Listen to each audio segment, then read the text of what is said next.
Here's another clock from that group of 8 homemade clocks I bought a couple months ago. I actually haven't really picked up much of anything since then.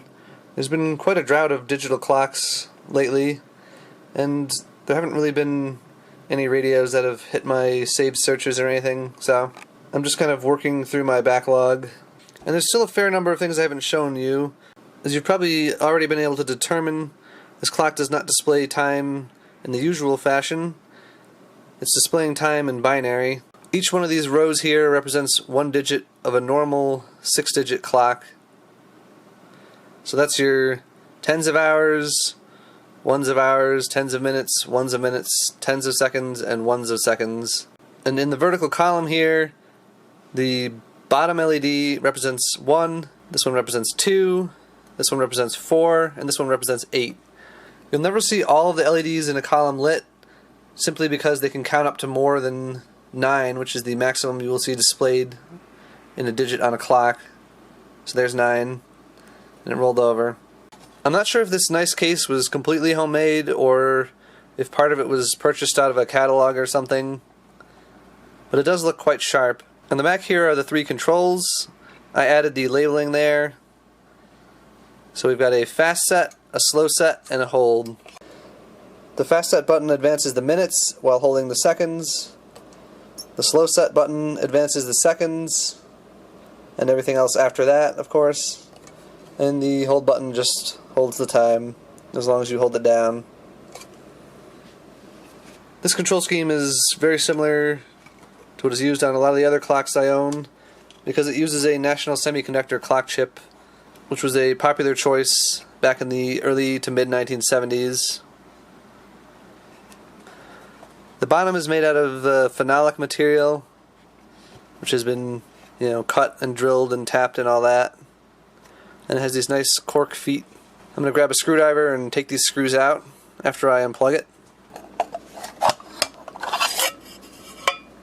In terms of safety, the construction of this clock leaves a little bit to be desired, but it's not too bad.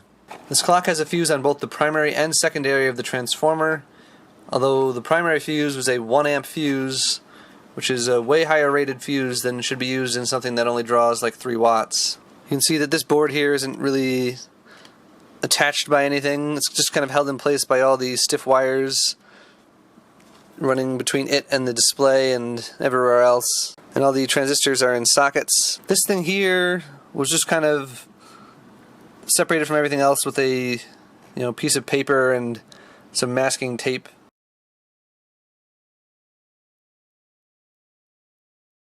This is the voltage regulator circuit, which appears to have been added on later.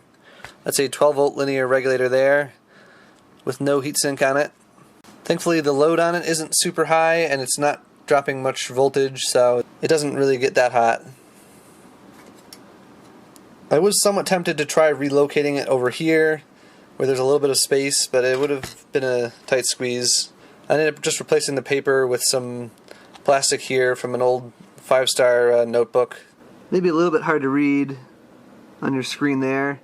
This clock uses an MM5311N clock chip, dated 5/13, which is the 13th week of 1975.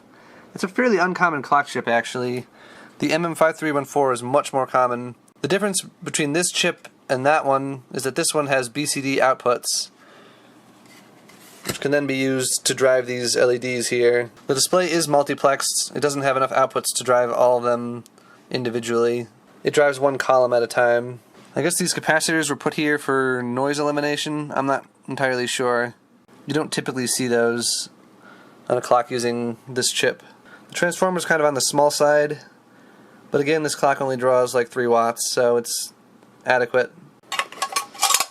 Well, thanks for watching.